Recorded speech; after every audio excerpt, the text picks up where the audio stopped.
casi todo, así que, bueno, de nuevo, primero que todo, buenas tardes.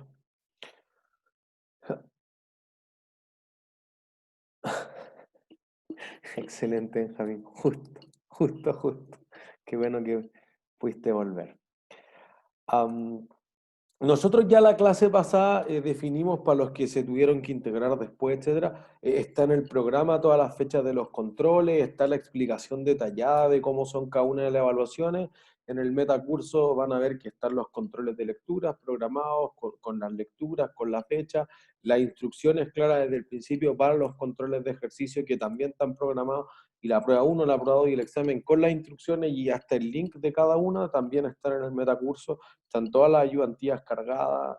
Yo posteé en el metacurso el día martes en la tarde qué era lo que esperábamos, cómo uno podía ir organizando su carga de trabajo para que todos lo tuvieran súper claro. Y si no, todo lo que hicimos el martes ya está en el video que subimos el martes. Entonces, ahí ya está todo, además del programa y el video, toda la explicación para que todos lo tengan súper claro. ¿Sí? Lo que queremos hacer hoy día es ya tratar de introducirnos un poco a ciertos conceptos que parecen ser más avanzados que lo que uno ve en el curso de Contabilidad 1 o Introducción a la Contabilidad, y entonces quizás entender el por qué quizás estos juicios contables que tiene que hacer la empresa van en la línea de que podrían influir el rendimiento financiero o lo que están tratando de buscar los accionistas. Entonces, eh, siempre a mí me parece que una pregunta importante es ¿qué esperan del curso?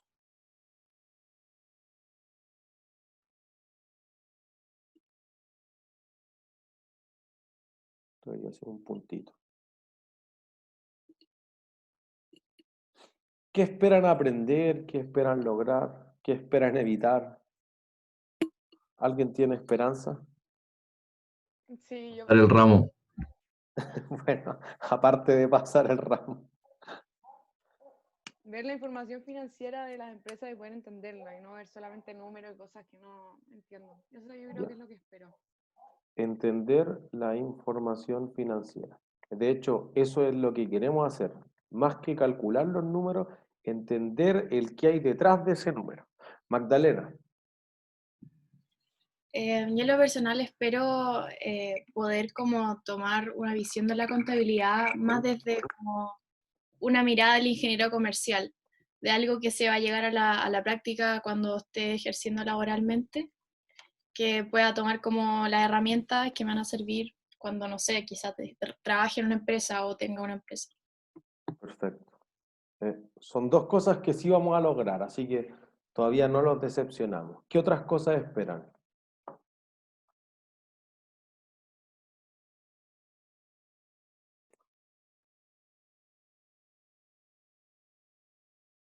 Martín. Aprender a analizar la información que muestran las empresas, porque es mucho más complejo cuando uno no sabe y tiene que mirar solamente la información que entregan, pero sin saber realmente lo que quiere decir toda esa información. Entonces, con este curso yo creo que vamos a poder entender lo que nos quieren mostrar, o lo que Eso muestran. es. O sea, por ejemplo, yo ayer ya tenía como esta segunda clase, aunque la primera es como reglas del juego, con los de introducción a la contabilidad, y les decía que un poco eso es a lo que uno va a un ingeniero comercial. Quizás tú nunca vas a ser alguien que esté en el área de control de gestión, que está en el área de contabilidad con seguridad, o que está en el área de reporting, quizás porque ustedes dependen de aportes de fondos extranjeros, quizás son una empresa regulada, tipo, por ejemplo, trabajan en una clínica, o en una mutual o en una ISAPRE y tienen que reportarla a la Superintendencia de Salud, por ejemplo, o a la de Seguridad Social como una caja de compensación, pero eventualmente van a tener que medir su performance. Y entonces ustedes quieren decir, mira, me merezco un bono de fin de año que sea 1, 2, 3, 5, 10 sueldos. ¿Por qué? ¿Por qué se pagarán los incentivos en una empresa? ¿O con qué debiesen estar alineados los incentivos? Por ejemplo, ¿con qué creen ustedes?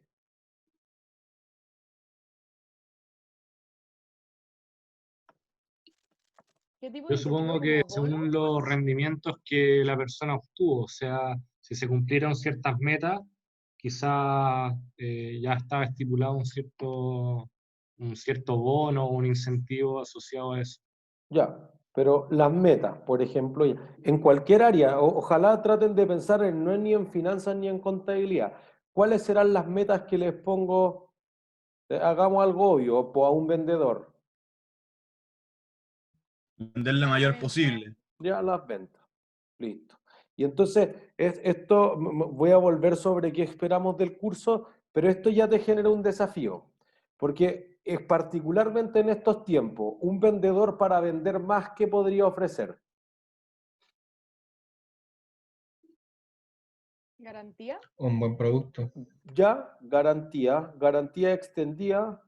Entonces, por ejemplo, alguien que quisiera vender más podría decir, mira, auto, te hago la mantención durante 2 años, durante 3 años, no pagues la patente, yo te pago el permiso de circulación, etc. O sea, seguro que obviamente en el término estratégico un buen producto o un buen servicio es obvio, porque una estrategia es diferenciación. Y si no es diferenciación, ¿cuál puede ser tu otra estrategia para ganar? Ofrecer un precio más bajo que la Eso es, competencia. en precio. Entonces también podría ser ofrecer descuento. Entonces, por pronto pago, por volumen, por cualquiera de estos que debiesen haber visto en contabilidad 1. ¿Sí? Por ejemplo, si ahora tú dices, oye, las personas están muy líquidas en el sentido que tienen mucha plata o poca plata.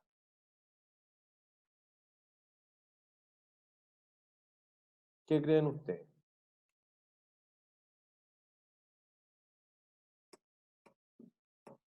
¿Tienen mucha plata o tienen poca plata las Mucha. personas ahora? ¿Mucha? ¿Por qué?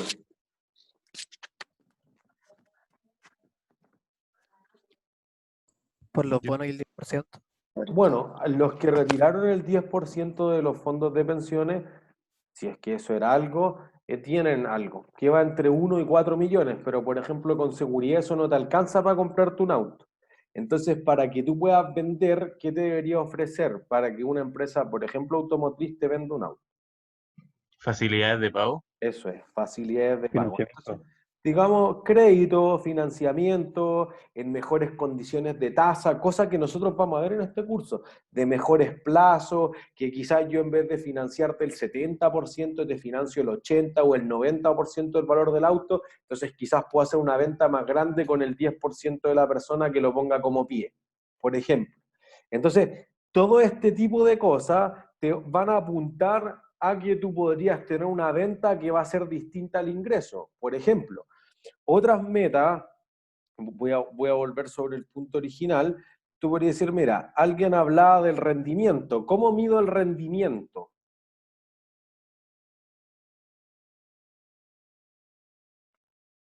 Quizás con las ganancias económicas que esa persona logró en la empresa, O lo hizo sea, ganar a la podría empresa. medirlo con la La utilidad. utilidad. Y eso ya es una opinión. Que mira, estas son las utilidades bajo IFRS, pero estas son las utilidades tributarias y estas son las utilidades bajo las normas contablemente o generalmente aceptadas de contabilidad de Estados Unidos o de Malasia, y no son lo mismo. Ah, chuta, ya, entonces tu bono es más grande en Malasia que en Estados Unidos. Pero es una opinión porque requiere del juicio profesional. Eso es la parte que es más significativa, y esto que decíamos que el curso se ha ido a una parte más analítica, uno tiene que analizar eso. ¿Por qué sería ético o por qué no sería ético? Porque quizá hay algo básico que ustedes sí debiesen traer del curso de Contabilidad 1. Por ejemplo, si yo doy crédito, ¿qué activo le queda a la empresa después de hacer la venta? Una cuenta por cobrar. La cuenta por cobrar. Listo. Entonces, y fíjense que estos son algunas de las cosas que vamos a estar revisando las próximas clases. Aquí solo anoté utilidad porque me falta este pedacito, pero por ejemplo podrían ser con los márgenes, o sea, cuánto gano proporcionalmente a algo, o por la rentabilidad, por ejemplo. Entonces yo gano tanto sobre una inversión de tanto, podrían ser ventas por metro cuadrado, utilidades, qué margen bruto, qué utilidad operacional, millones de cosas que vamos a ir desagregando a poco. Pero te queda una cuenta por cobrar. ¿Ya? ¿Qué le puede pasar a la cuenta por cobrar, en especial en tiempos de depresión económica? Lo hacen cobrabilidad. Volverse incobrable. Entonces la incobrabilidad necesita de un tratamiento contable. ¿Cuántos de tus clientes no te van a pagar? ¿Cómo sé eso? Se estima un porcentaje. Ya, hay una EDI, listo. Hay una estimación de deudor incobrable, pero puedo ocupar el método de antigüedad de los saldos, puedo ocupar el saldo total de las ventas, solamente de las ventas a crédito, puedo hacer la identificación específica, pues tengo tantas formas, que de hecho lo que dice la contabilidad es que yo haga una pérdida esperada para cada una de las cuentas. Y entonces eso ya es más complejo para las pymes, es súper difícil, porque oye, yo le vendo como a 200, 300 personas al mes, quizás varias veces a la semana, o sea, me pasa con un cliente que vende todo por gramos, si tú quieres compras 300, 800, 2 kilos, 5 toneladas, lo que sea, y le vende mucho a los almaceneros, y el almacenero quizás va a comprar 2 o 3 veces a la semana, pero 20.000 pesos de omo, tanto de jabón, etcétera, son compras pequeñitas. Entonces, el volumen de cuentas por cobrar que le quedan son súper altas. Y entonces estar haciendo esa estimación requiere de mucho tiempo, es una cosa bien complicada y cara para la empresa. Y es probable que las pymes no tienen plata para gastar eso. Si tú eres Codelco, claro, puedes soportar un sistema informático que cueste $1.000.000 al mes, pero probablemente un kiosco, una panadería, un pequeño almacén, no tiene esa habilidad, entonces quizás también se vuelve mucho más complejo porque hay un esfuerzo que es desproporcionado a obtener eso. Entonces, miren, pongamos un desafío que debiese ser quizás lo que uno logra del curso anterior en esta línea. Tenemos, digamos, la empresa 1 y la empresa 2. Las dos venden 100 pesos. Entonces voy a decir que vende 100, que el costo de venta es la mitad de eso, entonces tiene un margen bruto de 50.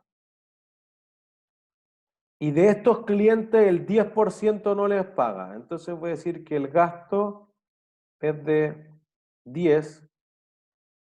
Entonces voy a decir aquí que la utilidad operacional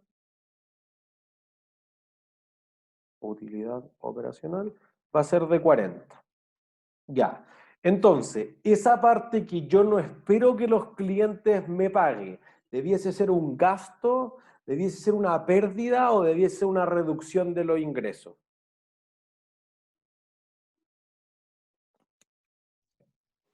Pérdida. Pérdida, ¿por qué? Porque yo supongo que no me van a pagar, entonces lo doy como pérdida por incobrable. Es cierto, uno le llama pérdida por incobrable y si le llamaron gasto por incobrables también está bien por un primer curso introductorio. Por eso es que ahora podemos refinar eso. Pero uno dice, mira, la pérdida, o mejor quizás podemos hacer ciertas definiciones generales que después son mucho más importantes para el siguiente curso de Conta 3. Tú tienes un costo que es un recurso sacrificado para dar lugar a un activo. Entonces tú dijiste, mira, yo me gasté tantos materiales, tanta mano de obra, les pagué y construí un edificio, listo. Son costos y por eso se adhieren al valor del activo.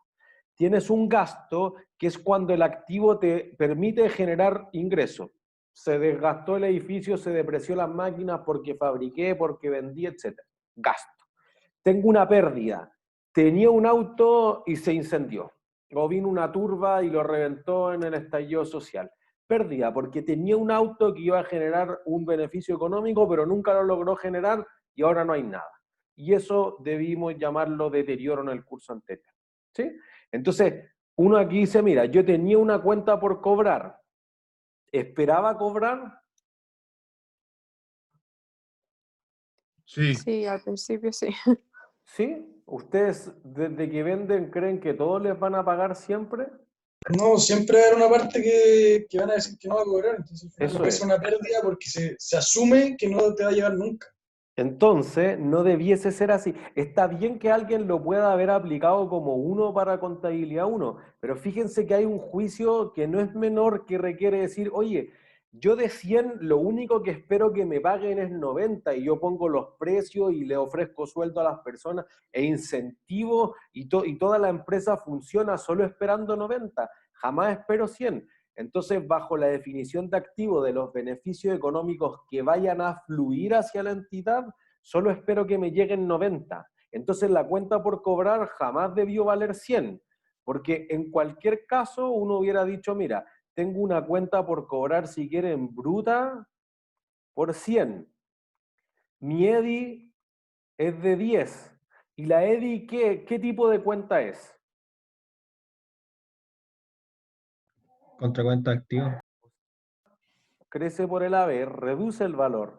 Entonces podríamos decir que el valor de la cuenta por cobrar neta es por 90. Por lo tanto, si yo mido el ingreso por lo que me entró como activo, el ingreso es de 90.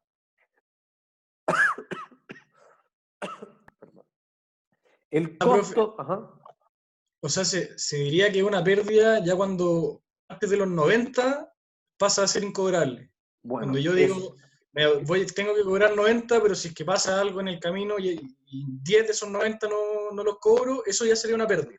Sí, porque eso es anormal. Tú dices, oye, ya si el 10% se cae, pero si hay una recesión económica terrible y se cae el 30% es algo que no estaba dentro de lo que tú esperabas, pero tú no puedes decir, espero que todos me paguen. A ver, demuéstrame eso, muéstrame que los clientes están pagados toda la vida todo. No, no es así. Entonces, como que si yo digo que voy a cobrar 100, hay un engaño en los estados financieros. Realmente los estados financieros no están entregando información útil para el banco, por ejemplo. Útil para ustedes accionistas de eso. Útil para todos los chilenos si una administradora de un fondo de pensión como la FP invirtiera en esa empresa. Es información de plano falsa. Entonces ese juicio profesional puede impactar significativamente en la economía.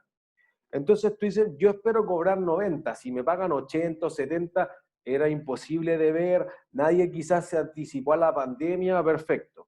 Pero yo sé que imposible me paguen todo lo prometido. Yo tengo que pensar más bien en que hay una pérdida ya esperada y por eso en realidad los incobrables debiesen ser una reducción de los ingresos. Cuando uno ve aquí 90, ya esto digamos que es todos los ingresos, incluyendo el IVA, ya, pero el IVA no, hay que restarlo porque es un pasivo. Y los descuentos por pronto pago, y el volumen, y los incentivos como puntos de fidelización a los clientes, y las devoluciones en garantía, etcétera. Y todo eso te deja un ingreso neto, por así decirlo. ¿Entiendes? Y eso es 90, y ahí le quité lo incobrable y todos estos otros ítems que están relacionados a si reconozco los ingresos o no. O por ejemplo, porque si tú vendes un auto, ya tú le dices, ya, yo te voy a dar garantía en los próximos años. Entonces, como yo le prometí darle garantía, le voy a tener que cambiar, por ejemplo, las pastillas de freno al auto, cambiarle el aceite, el filtro, hacerle cualquier otro mantenimiento y eso requiere de mano de obra y de partes que tú vas a tener que sacar de la bodega. Entonces, lo que le prometí que será para la empresa. ¿Costo? Pero esa promesa ahora, porque todavía no me ha costado nada.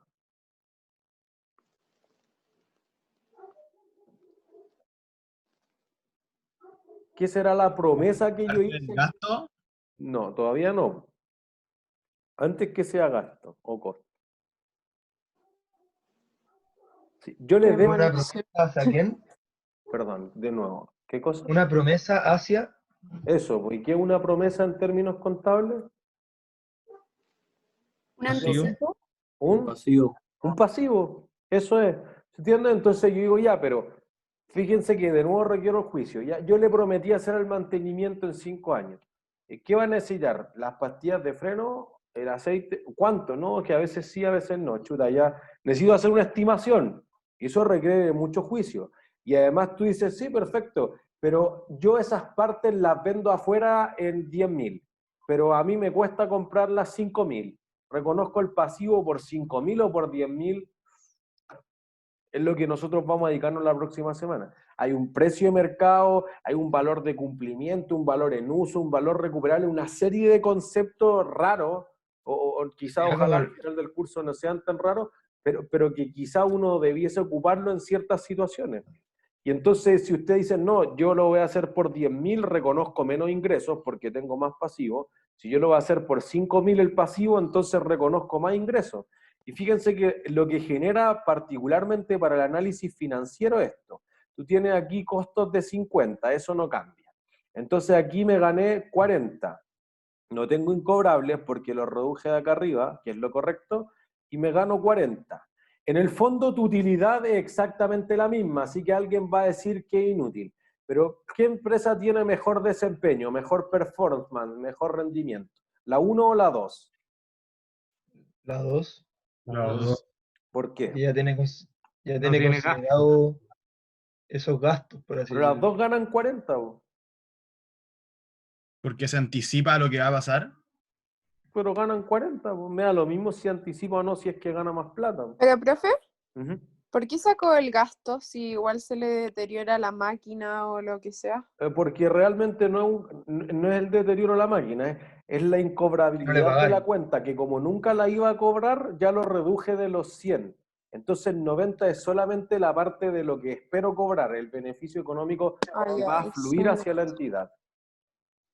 ¿Se Ya. entiende? Entonces las dos ganan 40, no es un problema de número, pero ¿cuál es mejor? ¿Cuál es más eficiente? Mucho más eficiente la 2, ¿Por qué? porque sabiendo que ya el ingreso va a ser de 90, que es lo que uno está esperando, Ujú. si es que después los ingresos suben, al final o sea, claro, se generan más ingresos de lo esperado, y eso es algo que es una ganancia para la empresa. O sea, Pero al ya, revés, si es que yo tengo pensando que me van a llegar un ingreso de 100, pero al final me van a pagar 90, sería mucho peor para la empresa, lo vería como una pérdida casi. pero si te Porque los llegan ingresos 100, esperados no fueron. acá pondría 0 y las dos ganan 50. Solamente que esto hay que verlo en términos relativos, porque aquí lo pusimos con la misma cifra y sobre 100 para que sea fácil. Pero tú dices, mira, tengo la aerolínea A y la aerolínea C y no, esta vende 8.000 millones de dólares, esta vende 40.000 millones de dólares, chuta, no puedo compararla por el tamaño. Pero si yo lo quisiera poner en un término que fuese comparativo para hacer benchmarking, comparar empresas de la misma industria, etcétera, tú podrías decir, mira, el margen bruto que se gana la empresa 1 como un porcentaje de los ingresos, ¿cuánto es? 50. 50%. ¿Y el margen operacional, es decir, la utilidad operacional sobre los ingresos? 40. 40. Listo. En la empresa 2, el margen bruto que se gana de 40 sobre 90, ¿cuánto es? Digamos, voy a hacer número grueso. 45%. Me falta espacio. Pero bueno, voy a hacer una flechita acá. El 40, como él mismo, te queda 45%. Entonces, fíjense que en principio tú dices más mala a nivel del margen bruto. Pero en última línea es mejor, porque se gana 40 de 90 y la otra solamente se gana 40 de 100. Y entonces fíjense que eso te hace decir, oye, me inclinaría por invertir en la empresa 2 o le prestaría más plata a la empresa 2, pero son la misma empresa con dos políticas contables distintas. ¿Se Profe, entiende? Ajá, José. y también, o sea, si hablamos, por ejemplo, de la representación fiel, que Ajá. estaríamos diciendo que la empresa 2 estaría como colocando su ingreso de verdad, mientras que la 1 estaría como no representando fielmente lo que de verdad estaría ganando, porque se Eso, está poniendo 100 en vez de los 90, que es lo que de verdad van a ganar, ¿o no? claro, porque no responde al hecho económico fundamental. Entonces, como que esperaría, y justamente yo iba hacia allá esa parte del marco conceptual, es que quizá aplicar toda la teoría o parte de la teoría de contabilidad 1, porque ya que el marco conceptual, que hay dos principios, que unas características fundamentales de mejora, que en el fondo eso son las lecturas del primer control. Yo creo que debiese irle súper bien ahí, porque algo que uno ya leyó en el contabilidad 1, en el fondo un recordatorio nomás para no perder la práctica. Entonces, aplicar la teoría vista en contabilidad 1, pero ahora de una manera mucho más práctica, porque ahora ya ustedes conocen más o menos un estado de resultados, más o menos un estado de situación financiera, hacia el final le vamos a dar duro a los estados de flujos de efectivo, y todo con empresas reales, no que el ejercicio más o menos, que la pyme, no, o sea, vamos a agarrarlo y Entel le vamos a dar duro y vamos a entrar ahora y vamos a decir, mira, este Entel, este es Farmacia Ahumada, este Enel, y así sucesivamente, ¿entiendes? Entonces, si uno, por el contrario, pensamos en, voy a guardar esto para después subírsela. Si lo pensamos en qué cosas ustedes debieron haber aprendido en el curso anterior,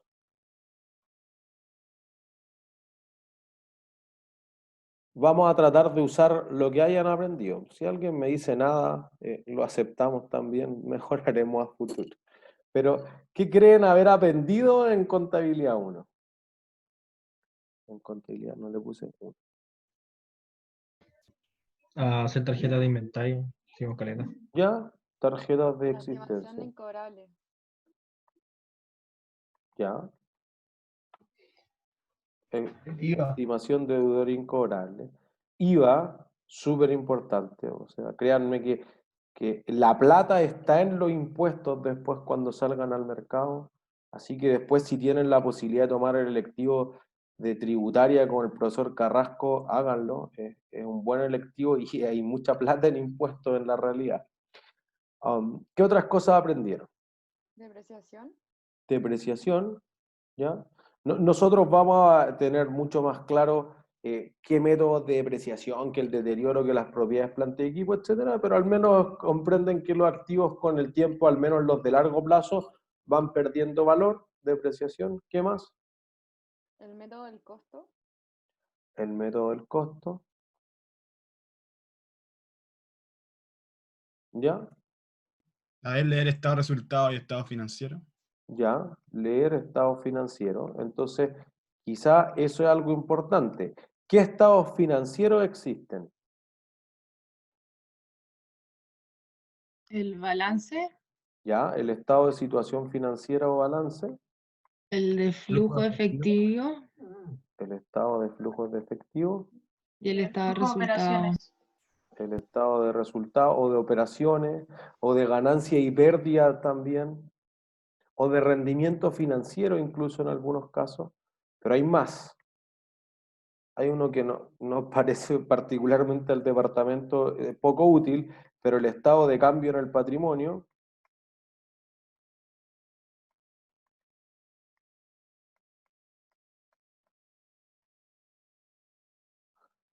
Pero y además, esta es la parte corta de los estados financieros.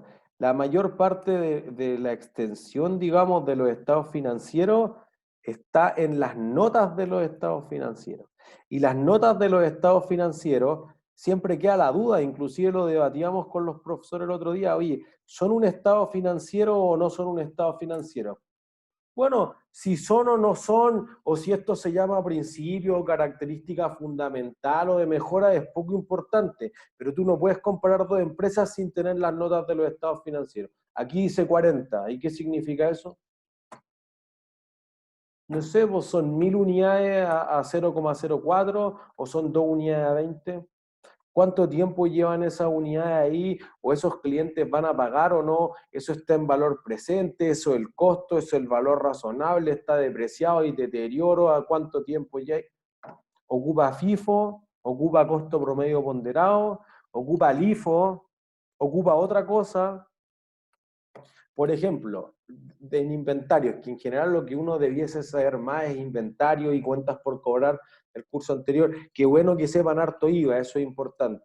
Porque uno dice, mira, tú tienes una empresa que se dedica a los lácteos o en general a cualquier rubro alimenticio. ¿Qué método de movimiento de los inventarios debieses utilizar?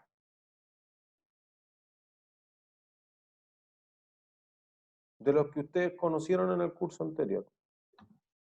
FIFO, ¿no? ¿Cuál? FIFO. ¿FIFO? Puede ser. ¿Cuál era la pregunta, profe? Una empresa alimenticia, voy a ponerlo aquí, empresa de alimentos, debería utilizar FIFO, ¿me sugieren? ¿Por qué Profe, debería depende ocupar de los FIFO? alimentos que uno hace. Bueno, alimentos entonces pongámosle perecibles, creo que por ahí, por eso dicen FIFO. ¿Por qué debería una empresa cuyos alimentos caducan ocupar FIFO? Porque si se Si no va a pudren, no tener me menos. parece con los más antiguos porque se van a echar a perder. Eso, y entonces como que iba a tener un activo que nunca voy a vender, entonces no cumple con la definición de activo, ¿se entiende? Entonces, ahí sí algo que debías tener súper claro es que un activo es un recurso que tiene que cumplir al menos 4 condiciones. ¿Qué cosas debe generar un activo? Valor económico. Ya, generar Debe beneficio generar un económico. beneficio Un futuro. eso. ¿Ya? Una. eh, ¿Qué más? es valorizable de manera contable Ya. Que se pueda liquidar o no. y tiene que ser ¿Por qué controlado por la decimos que lo voy empresa. a vender? Tiene que ser controlado seguro, tiene que ser valorizable de una forma fiable. Quizá si al costo, si al precio de mercado, algo, pero que para ti se represente algo que es una información importante, digamos en la idea de la imagen fiel. Entonces, que haya fiabilidad, que tú me digas, podría valer, es que para mí tiene un valor emocional, chao, eso no sirve. La contabilidad monetaria, dime cuántos dólares, cuántos euros, cuántas libras esterlinas, cuántos pesos, cuánto web, algo, pero que sea, y más o menos, si no lo puedo obtener, entonces no se puede incorporar a la contabilidad. ¿Se entiende? ¿Eso sería lo del valor razonable? O sea, podría ser con el valor Como razonable. que no importa el valor emocional, sino que cuánto vale realmente ese activo. Pero es que podría ser que el valor emocional se incluya en el razonable, porque para ti es súper razonable que algo que haya heredado de tu abuelo sea más valioso. Pero si eso lo paga alguien, es razonable. O si eso no lo paga nadie, quizás para ti tiene un costo. Por eso después nosotros vamos a revisar, por ejemplo, los zoológicos y en general las instituciones sin fines de lucro como los museos, las bibliotecas que reciben donaciones. Digo ya, me donaron la Mona Lisa. ¿Cuánto vale la Mona Lisa? No, es que no hay nada igual. Ya listo, hagamos algo más simple. Me donaron un elefante. ¿Cuánto vale un elefante? Hartos millones, yo creo. Pero creo, ¿se entiende? Eso no es monetizable. Entonces digo, ya podría llamar un cazador de elefantes. Sí, claro, pero el zoológico apenas sobrevive. ¿Qué va a andar llamando un cazador de elefantes? Quizá hay un mercado, por ejemplo, tú puedes decir, oye, me donaron una vaca. Ya, yo sé que una vaca de 300, 400 kilos vale X. Sí, pero me donaron un lechón, no sé, un potrillo, un animal que no hay un mercado. Chuta, se vuelve complicado. Entonces, quizás si no puedo obtener ese valor, existe, pero no puedo incorporarlo en el sentido de un activo.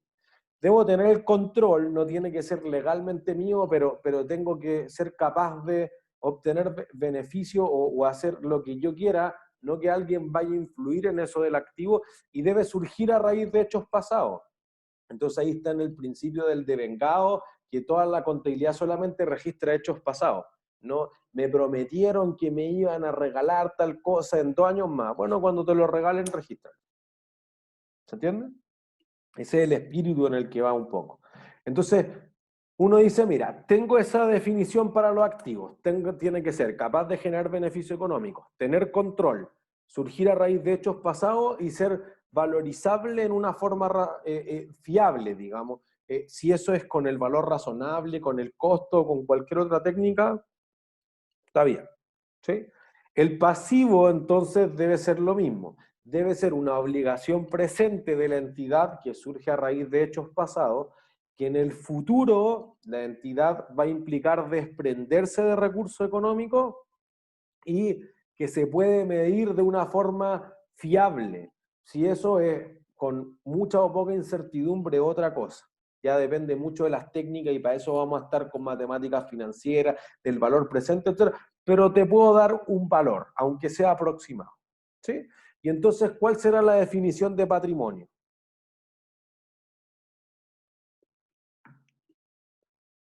¿Qué es el patrimonio? El aporte de los socios. Eso es el capital social, es una parte del patrimonio. Pero el patrimonio puede tener otras cosas. ¿Qué otras cosas pueden haber en el patrimonio? Activo menos pasivo. Eso es la definición de patrimonio. Hay una definición más formal en el marco conceptual. Todo lo que quede de los activos residualmente luego de pagados todos los compromisos con terceros. Traducido al español, activo menos pasivo. ¿Se entiende? Entonces uno dice, bueno, si es que tú tienes 10.000 y le debes 11.000 al banco, no le va a quedar nada a los accionistas, pero si le debes 7, te quedan 3 y entonces eso es lo que vale el patrimonio.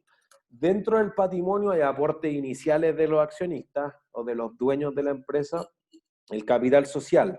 ¿Qué otras cosas hay dentro del patrimonio? Utilidades retenidas. La utilidad es retenida. Y además las cosas raras. Esa es tu tercera cuenta. Las reservas, que después vamos a entrar un poco en los otros resultados integrales o reservas, que son transacciones, digamos, menos habituales o más complejas de analizar. Cosas raras. ¿Sí? Entonces, ya tenemos o recordamos qué es un activo, un pasivo, un patrimonio, etc.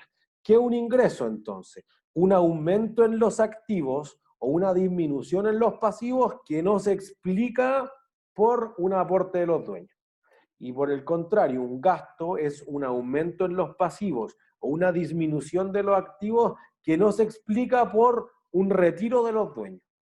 Listo, entonces tú dices, mira, yo vendí este inventario que me costó 50, lo vendí en 100, que fue lo que hicimos recién, listo, entonces ahí hay un ingreso. ¿Se entiende? O yo tenía esta máquina que valía 10.000, pero ha pasado el tiempo y ahora vale 8.000, gasto por depreciación por 2.000, porque hay una disminución del activo que no se explica porque los dueños hayan sacado plata de la empresa. ¿Se entiende? Entonces, cuando uno tiene la duda, siempre volver a lo básico puede tener sentido. Por ejemplo, porque uno podría tener algunos pasivos que son más complejos de ver. Vamos a ir hacia allá. ¿Sí?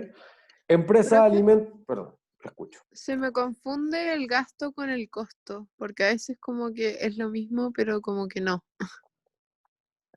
Digamos que para nuestro efecto, el costo da lugar a un activo, el gasto da lugar a un resultado. O sea, uno iría al balance o al estado de situación financiera y el otro iría al estado de resultado. Igual como que uno, por ejemplo, el estado de resultado ocupa el costo de venta y en realidad ese es como el gasto. O sea, quizás la definición entre costo y gasto, así como bien estricta, es más de contabilidad 3. Aquí si da lugar a un activo o da lugar a algo en el estado de resultado es lo que deben saber más allá de llamarlo costo o gasto. ¿Entiendes? Llamar la definición de costo, gasto y pérdida lo vemos en contabilidad 3. Ya, gracias. Entonces, una empresa de alimentos perecibles debería ocupar FIFO. ¿Por qué? Para que las cosas no se descompongan. Pero si yo ocupo costo promedio ponderado, por ejemplo, ¿los productos se pudren más? No, pero hay que ir vendiendo en el orden en que se vayan, porque si uno vende lo último y no lo primero, al final vamos a quedar siempre con un montón de cosas que se van a ir echando a perder. Bueno, pero es que ahí hay una diferencia entre lo que ocurra físicamente con lo que ocurra contablemente. Tú vas al líder y compras lo que el líder te quiere vender o lo que tú quieres comprar. Lo que el líder te quiere vender. ¿Sí? Entonces, ¿qué te quiere vender el líder ahora? Tal, no, lo que tú quieras comprar. Tú Eso eliges es. la fruta o las verduras o lo que sea. Eso. Pero Entonces, el líder elige cuál vender primero o cuál no. Es que no, eso, ellos eligen qué poner en la Claro. Al bandeja. final estoy comprando lo que ellos ponen ahí, o lo que no se llevó nadie más. porque yo no voy al líder pidiendo como ahí, denme la última entrada de yogures que recibieron. No. O sea, Pero lo veo yo ellos, así. por eso, pero ellos pondrán la última. Yo creo que no. No, por la ¿Por qué primera, no? obvio. O sea, lo dije como ejemplo, última, primera, lo que No, sea. porque si se echan a perder, después se puede generar una pérdida y no la van a poder vender. O lo pueden vender, supermercado al costo. Agarra pues, yogur que le quedan 2 días y los vende. Ojo, podría haber un mercado, por ejemplo, y eso apunta a algo de que debieron haber aprendido en inventario, mermas. Tú dices, ya, se rompió o se rayó una zapatilla, ¿qué hago? ¿La boto a la basura? ¿O hay un mercado No, la vendo a menos. No, barato. Los outlets o Hay cosas así. mercados Sí, para eso. Entonces, tú tienes carne y la carne le quedan 2 días para vencer. ¿Qué hago? La vendí en Claro. oferta. Listo. Se vende más barato y se reconoce una merma. Se remata. Pero quizás todavía gano plata. Quizás el margen da para bajar el precio 15, 20, 30% y ya está. Entonces uno ve que, por ejemplo, no sé, el Unimar dice allá, super chelazo o el lecherazo. Ah, ya bueno, es que están liquidando el stock que quizás tuvieron demasiado, no calcularon bien la demanda, etcétera. Es una parte que tiene que ver con la gestión. Ojalá la contabilidad fuera en línea con lo que a ti te sucede físicamente. Entonces, el ímpetu de querer ocupar el FIFO, por ejemplo, claro, porque si en realidad yo estoy poniendo los productos que están más cerca de vender, lo más cerca del cliente, digamos, adelante de la góndola, y atrás de eso estoy poniendo los que están más lejos de vender, para que nunca me quede con los que se están por podrir, tiene sentido empresarial. Ojalá la contabilidad fuera en línea con eso. Pero tú dices, no, pues tendría que saber cuánto me cuesta cada yogur de cada partida, de cada local, porque el proveedor llega a las 5 de la mañana con sus camiones y trae millones de cosas, y yo firmo una orden de compra y mis repartidores tienen que en media hora dejar todos los anaqueles llenos, y anda a saber tú cuál era, no tengo tiempo para ir escaneando todo. Y el supermercado es gigantesco, o sea, esto es triple o cuádruple más complejo para una empresa pequeña. Entonces tú dices, mira, me quiero simplificar la vida.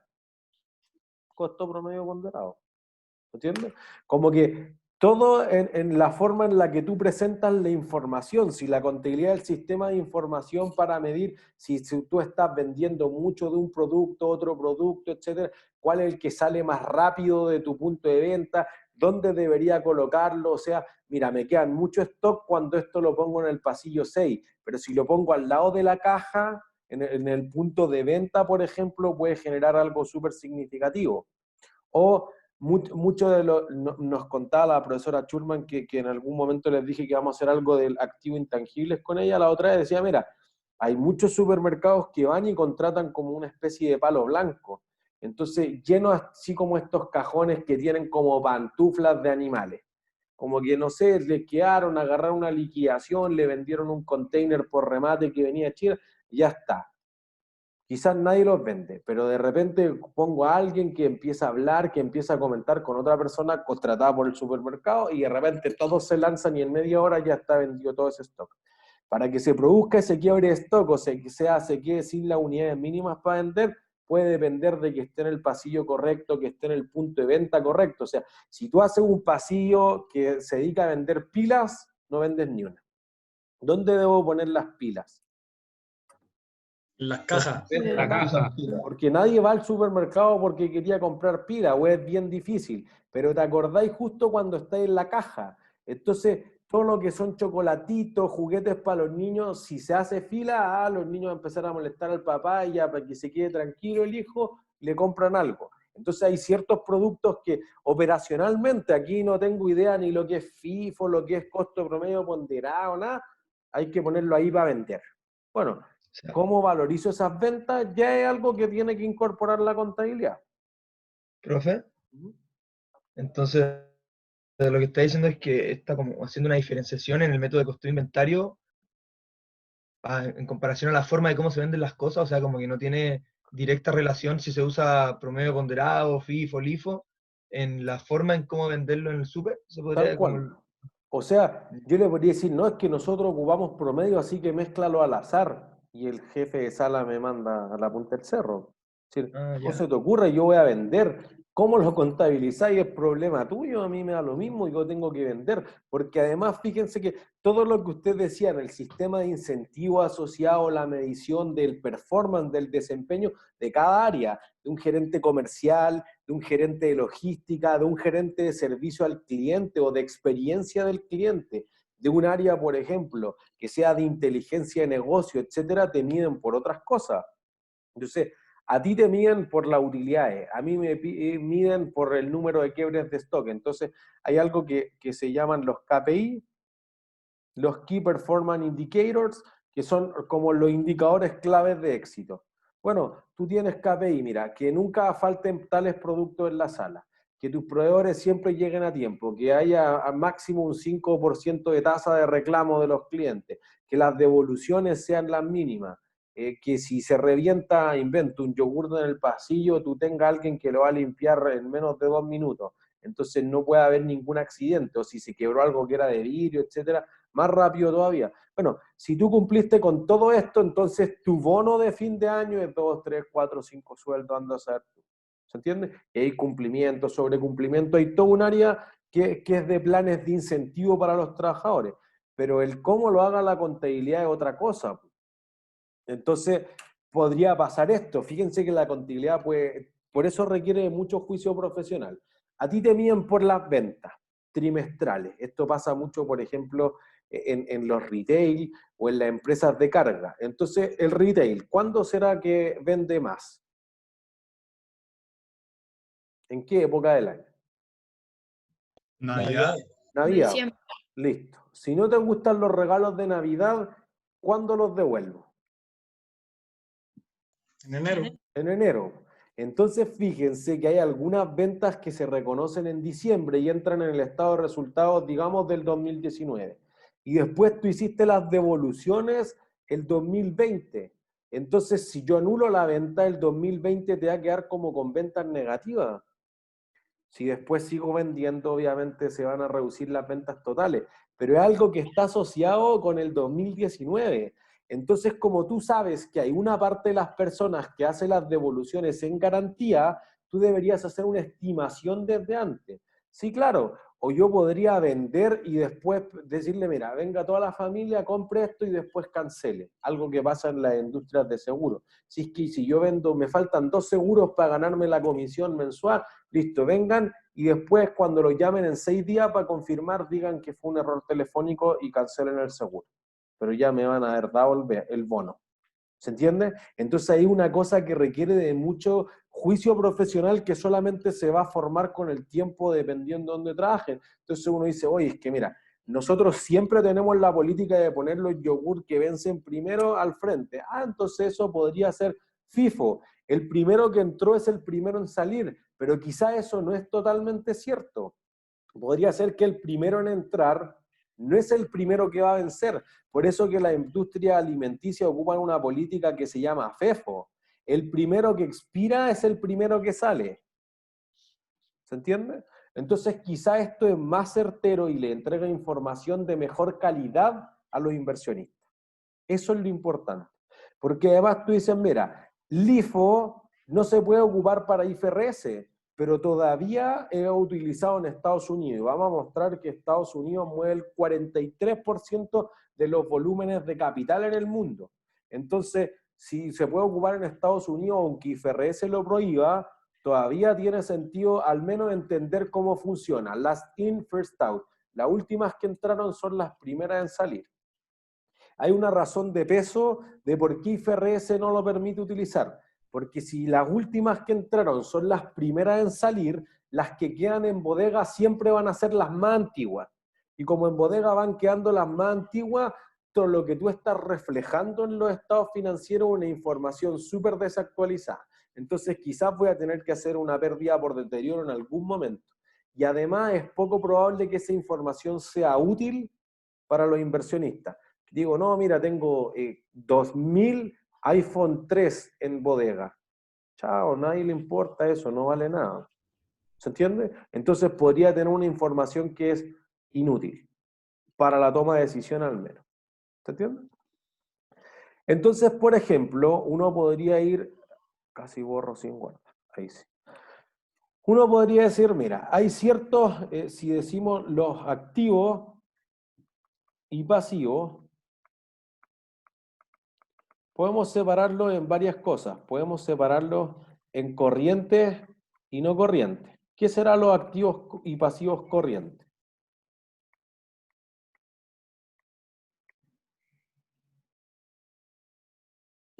¿Qué serán los activos? A un año. Menos de un año, profe. Eso. Un año o menos. Porque Normalmente. son que se pueden liquidar antes. Eso, los voy a vender o los voy a consumir o los voy a pagar en el caso de los pasivos, pero un año menos. Entonces acá tiene que ser más de un año. ¿Se entiende? Eso es lo general, pero en realidad es que vayan a ser utilizados o vendidos en un ciclo operacional del negocio. Tu negocio podría durar más que eso. Tu negocio podría durar perfectamente 2 años, 5 años, 10 años. ¿Qué negocio durará más de un año con seguridad?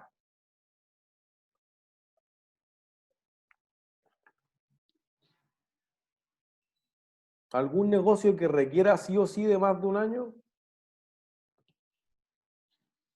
¿Los vinos? Los vinos, por ejemplo. Entonces, tú dices, oye, los vinos hay que añejarlo, o un whisky de un año asqueroso. Tiene que ser 5 años, 10 años, 20 años, anda a saber tú. Construir aviones, construir barcos, etcétera. Los astilleros pueden tomar mucho tiempo, ciertas construcciones o megas construcciones. Entonces, la mayor parte de la empresa ha definido esto, pero podría haber una empresa, digamos un 5%, que ha definido que un ciclo operacional del negocio es algo distinto a esto. Y entonces que eso va a ser otra cosa que tú podrías tener inventarios, pero que se consumen en 2 años o en 3 años. ¿Se entiende? Entonces, ahí ya hay un problema o hay un juicio de definición. Los activos además se van a ordenar generalmente ¿en qué orden? ¿Por liquidez? Por liquidez. ¿Y los pasivos?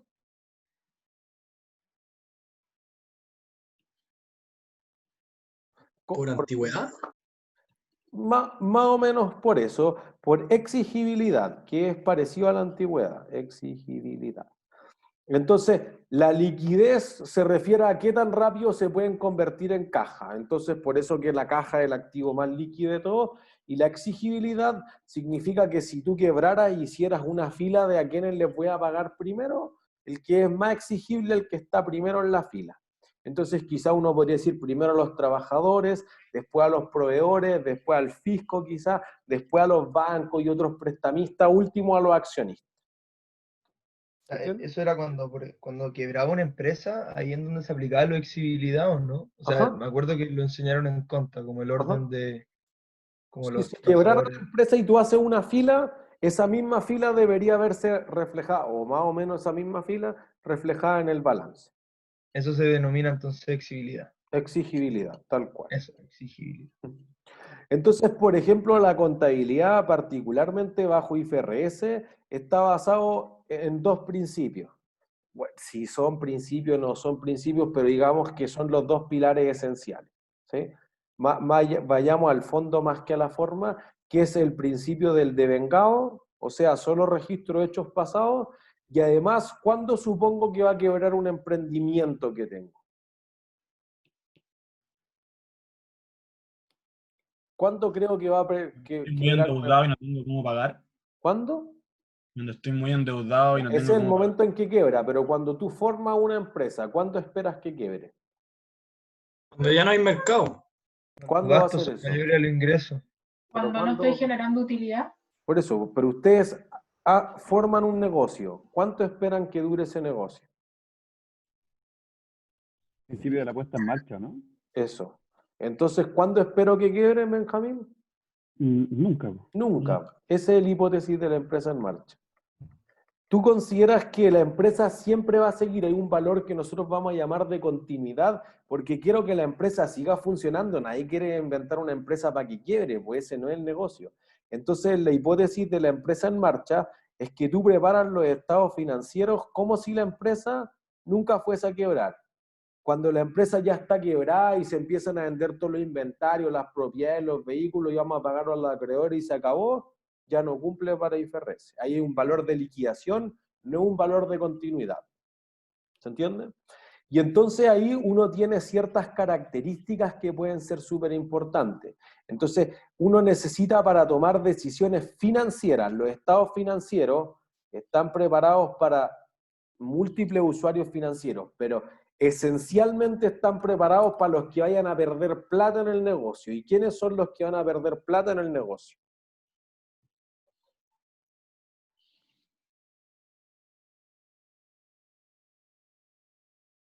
¿Quiénes pusieron plata? Nadie debería hacer, pues si se va a perder plata, no pongo plata en el negocio. No, pero podrían perder. ¿Los accionistas? Los accionistas, ya. Los inversionistas, ese es el concepto general. O sea, los accionistas o quién más. Mismos dueños, los creadores. Los dueños son los accionistas, digamos, o Proveedores.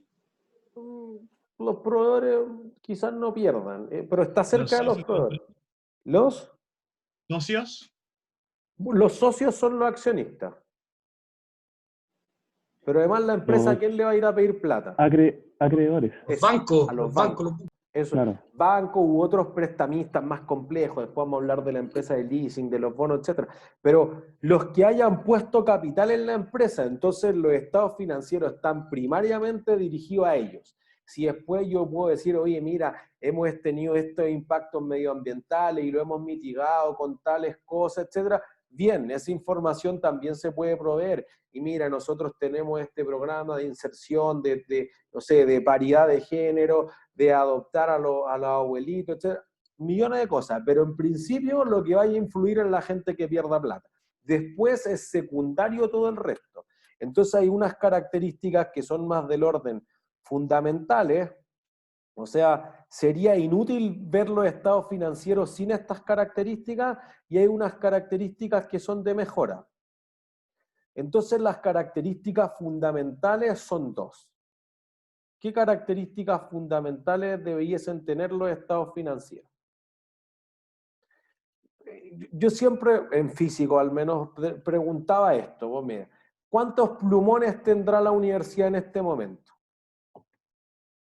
¿Tienen que ser comprobables o no? No estamos seguros que sean comprobables, es que quizás es una característica súper importante, pero ¿a la universidad le interesa saber cuántos plumones tiene ahora? No. Entonces no es relevante. Una característica fundamental para los estados financieros es la relevancia. Entonces usted dice, oye, pero ¿cuánto jabón hay en los baños? ¿Cuánto papel higiénico? A nadie le importa. Pero mira, ¿cuánto vale el edificio? ¿Cuántos años le quedan? ¿Cuánto es la deuda que se tiene por el leasing del edificio de Viña del Mar? Ah, chuta, eso es distinto. ¿Se entiende? ¿Cuánto es del programa de beca? ¿Cuánto de las cuentas por cobrar se han vuelto incobrables en estos tiempos complejos? Que ahí hay un paquete de 6.000 millones de pesos en cuentas por cobrar, etc. Chuta, esa información es relevante. Entonces los estados financieros se preparan con el concepto de materialidad, en el sentido que solo presento las cuentas que son materiales, que son importantes o relevantes para tomar las decisiones. ¿Se entiende? ¿Y cuál es relevante? Ahí ya ustedes lo leen para el control de lectura, si es libre de error, si listo. Y lo otro importante es que los estados financieros deberían reflejar la imagen fiel. Oye, la empresa es un desastre. No, es que me pasó. Hace 4 años, un cliente me dice, mira, yo tengo una empresa de bolsas plásticas y me gustaría valorizarla para ver cuál es el futuro de eso. ¿Cuál es el futuro de una empresa de bolsas plásticas? ¿Qué creen ustedes? La quiebra. Ni uno. La baja. Ni uno. Muy bajo. Entonces dijo, no, es que el gerente general es mi hijo, pero le juro por Dios que el gerente general creía que el futuro eran las bolsas plásticas. Le brillaban los ojos, mira, nosotros cortamos en un cuadrado, la bolsa plástica se hacía como una hoja carta y después le sacaba un borde nomás y te quedan como la oreja. Decía, mira, y nosotros reciclamos esto y vamos a hacer esto y vamos a una licitación argentina, etcétera, y PVC y otros materiales. Y la empresa no daba por ni una, estaba lleno de pérdidas. No, este año sí que nos recuperamos y ahora solo vamos para arriba después de esta licitación. La empresa no valía nada, valía el valor de que cerrara la fábrica, vendiera todas las máquinas y chao pescado. Pero él juraba que la empresa iba para arriba. Entonces dije, no, don Valentín, mire, la empresa vale 1.500 millones tal como está. Ah, ya, entonces que se la quede por 1.500. ¿Sí? Porque ¿para qué te va a pelear por esa cifra en ese caso? Entonces, bueno, hay un valor que para él, no, esto debe valer 5.000, 10.000 millones de pesos. Oye, esa no es la imagen fiel. Los inversionistas quieren ver cuánto es lo que uno podría recuperar de la inversión en algún momento del tiempo. Entonces, quiero ver algo que sea parecido a la realidad, que es imposible que sea perfecta. La contabilidad no trata de ser perfecta, pero trata de representar algo decente en el fondo, no cualquier cosa. ¿Se entiende? Y luego de eso ya uno tiene ciertas características que pueden aportar a mejorar la información. Por ejemplo, que tú puedas decir, mira, si tú eres el Parque Arauco, ¿te gustaría ver qué tipo de información?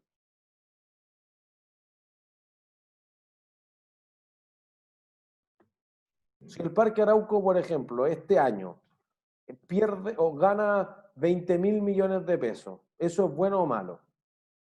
Bueno. Depende de cuánto ganaba antes. Ah, o sea, quiero una característica que se llama comparabilidad. Que puede ser, por ejemplo, por eso cada vez que uno ve los estados financieros, al menos ve 2 años.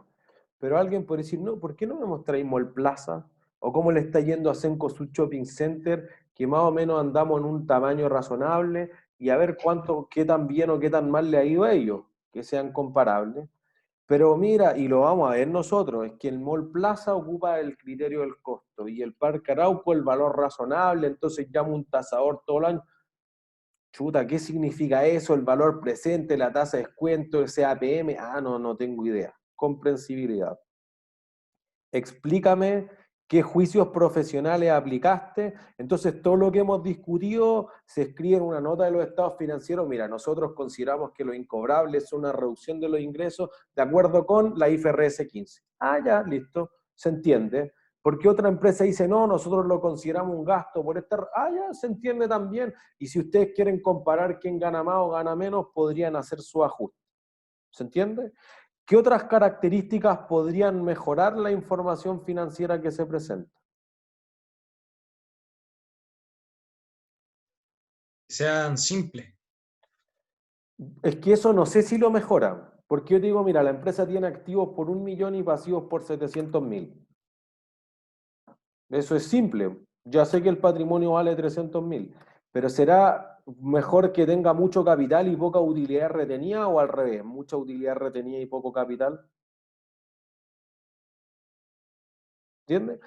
Puede haber que hay un esfuerzo así como gigantesco en preparar los estados financieros, por eso que después vamos a discutir que las empresas se han ido al chancho. O sea, por ejemplo, la memoria de Cencosud del año 2019 tiene 875 páginas y le dirías que el Manchester United hace algunos años presentó una memoria de 900 páginas. Unas empresas japonesas llegaron 1.100, 1.200 páginas. Ese ladrillazo nadie lo puede leer. Entonces, quizá en el darles demasiada información ya se fue al chancho. Y preparar eso es lento. Entonces, tú quieres que la información sea más o menos buena, quizás no tan simple, porque si me entregan un estado financiero de 3 páginas, me ha pasado a valorizar empresas así. Oye, yo he hecho ejercicios más largos que eso. Y entonces decir, invierte 5 millones de dólares en esta empresa con 3 páginas de estado financiero sin ni una nota, chuta, hay que empezar a deshilachar esto y que podría ser cualquier cosa. Pero al menos que lleguen a tiempo. Entonces, una característica que los mejora es que sean oportunos. Porque yo digo, mira, me voy a demorar 4 años en preparar los estados financieros, pero va a salir hasta la última que se te vaya a ocurrir. Sí, pues 4 años después ya no me sirve, o la empresa está quebrada, o la situación es totalmente distinta.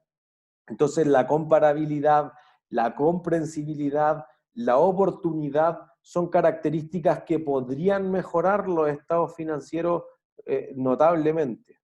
¿Se entiende?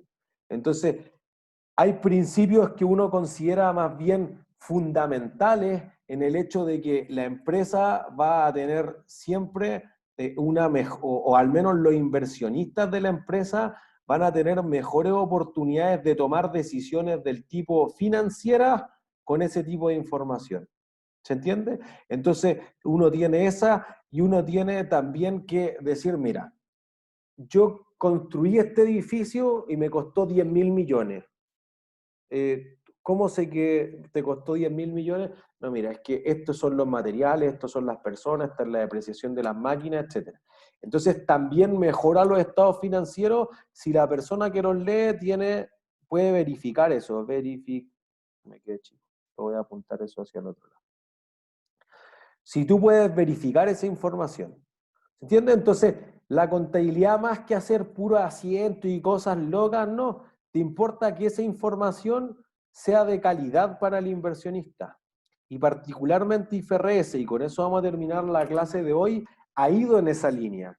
Ha ido en que hablen un lenguaje común, que hayan ciertos, no principios que antes, imagínense que antes había 18 principios, entonces yo te ponía todas las restricciones del mundo. Sí, pero si tú eres un negocio forestal, no te funciona lo mismo que una salmonera, que una viña, que una minera, etc.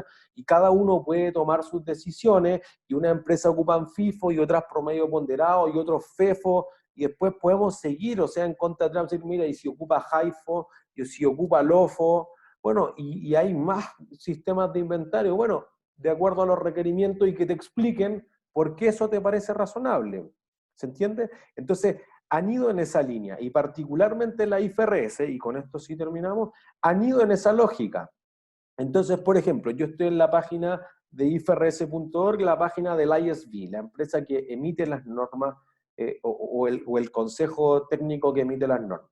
Entonces le voy a decir, mira, ¿cuánto se usan los estándares de IFRS en el mundo? Entonces le voy a decir, mira, aquí está todo el mundo. Ya, lo voy a achicar un poquito para que todos lo alcancen a ver. Entonces, aquí está todo el mundo. Le voy a decir, mira, que los estándares IFRS, International Financial Reporting Standard, o sea, las normas internacionales de contabilidad, sean obligatorias para las empresas locales o domésticas cuyas acciones se venden públicamente. Cualquiera podría ser socio de esa empresa, ¿sí? Entonces, que tú para poder comprar acciones tengas que ver información. Listo. Esos son los países del mundo donde es obligatorio utilizar IFRS. ¿Qué países te faltan importantes? La India. India. Listo. Te falta India. ¿Qué más te falta? Estados Unidos. Estados Unidos. ¿Qué más te falta?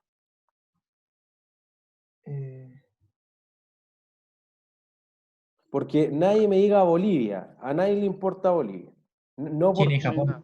Es por una razón financiera, obviamente, no es nada de otro tipo. Es que en términos del movimiento de los mercados de capitales, es poco significativo. Por eso aquí, fíjense, en América Central hay muchos países que no obligan a la empresa. Bueno, pero en términos de los inversionistas que mueven la plata, los fondos de pensiones no van hacia allá. Y lo mismo que África del Norte. ¿Qué más China te también, falta? ¿no? Esa no es China, ¿no? Folia. Claro. Japón. China China y Japón. y Japón. Mongolia, todo eso, pero Japón. Ahí está la plata. Si uno piensa, bien, Estados Unidos, particularmente el Nasdaq, que es la bolsa electrónica, o la bolsa de Nueva York, mueven el 43% de todo el capital que se mueve en el mundo. Entonces las empresas que tienen proyectos, que quieren invertir y que tienen que ir a convencer a los inversionistas un poco, enamorar a los inversionistas, van a Estados Unidos. Si no van a Estados Unidos, después ¿a dónde van? ¿Cuál será el segundo mercado más grande? China. No, India. no, Egipto. no, Japón. no. Más en Europa. ¿Suiza? ¿Inglaterra? Inglaterra. Esa es la segunda bolsa. Después Japón. Después Hong Kong. Y después Shanghái. Así, esas son las 5 bolsas más grandes. Y después Frankfurt en Alemania y la de Francia. Por ejemplo, la de Sao Paulo es la 10ª bolsa más grande. Está un poquito después de la de Bombay solamente. Entonces, es bien grande India y Brasil es muy, muy grande. Entonces, uno dice, mira, lo que te duele son que estos que mueven el 60 o el 70% de los flujos de capitales todavía no obliguen a su empresa a hacerlo. Pero fíjense en esto. Si yo le digo, mira, dame las empresas que se les permite, pero que no están obligados a utilizarlo. Entonces, ¿gano a quién? Importante, Japón. Listo, ahí la tercera bolsa más grande del mundo. Listo. Y fíjense acá, si yo le digo los estándares son permitidos u obligatorios para las empresas que se listan, o sea, cuyas acciones se transan en una bolsa pública y cualquiera las podría comprar, pero que son extranjeras. Listo. Ahí gano. ¿Se entiende? Entonces, por ejemplo, Suiza, que es uno de los que no obliga, pero sí permite en Europa, permite, por ejemplo, que la TAM Airlines, que tiene acciones listadas en Chile y en Estados Unidos, ocupe los mismos estados financieros aquí y allá. Y, por ejemplo, la IFRS aplicable para Small and Medium Enterprises, para las pymes en el fondo, también Chile particularmente fue uno de los primeros países en adoptar en todo el mundo la IFRS, junto con los G8, que fueron los países que trataron de promulgar esto, entonces empujar la idea. Entonces uno dice, mira, yo antes tenía que hablar chileno, estadounidense, después todos idiomas de normas distintas, ¿sí? O si quieren inglés, español, etcétera, y después tenía que hablar chino mandarín. Ahora todos hablan IFRS. Y eso le ha significado mucho menos costos de preparar los estados financieros, información mucho más estandarizada, de mayor calidad, porque los que quieren invertir no andan haciendo sus propios cálculos que podrían ser súper subjetivos, y eso le permite a las empresas también, cuando adoptan IFRS, ir en mejores condiciones de crédito, por ejemplo, o acceder a mercados de capital más grandes para solicitar mayores montos, mejores plazos o menores tasas. ¿Entiendes? Para eso se utiliza la información, por eso IFRS ha tenido una adopción tan masiva en el mundo, y eso debiese generar un avance significativo respecto a lo, o ha generado un avance significativo respecto a lo que fue históricamente la contabilidad. ¿Sí? ¿Dudas? ¿No? ¿Todos claros? Ha sido todo por hoy entonces. Muchas gracias. Que estén bien. Muchas gracias, Chao, profe, profe. gracias. Gracias. Profe, gracias. Chao, que Buena. estén bien. Tenga buen día. Igualmente. Chao, gracias. Chau, chau. Profe, cuídese. Igualmente. Chau, chau. Profe, una duda. Ajá, Es que usted dijo que tenía un libro ajá. escrito por usted y no sé si lo subió o no porque quería ver si estaba y no lo encuentro. Todavía no hemos subido esos capítulos al webcurso. Debieran estar como fin de semana, y ahí vamos a empezar a subir los capítulos depurados, porque le estamos haciendo unos últimos ajustes, digamos. Ya, perfecto. Gracias. Listo. Chao. Chau, chau.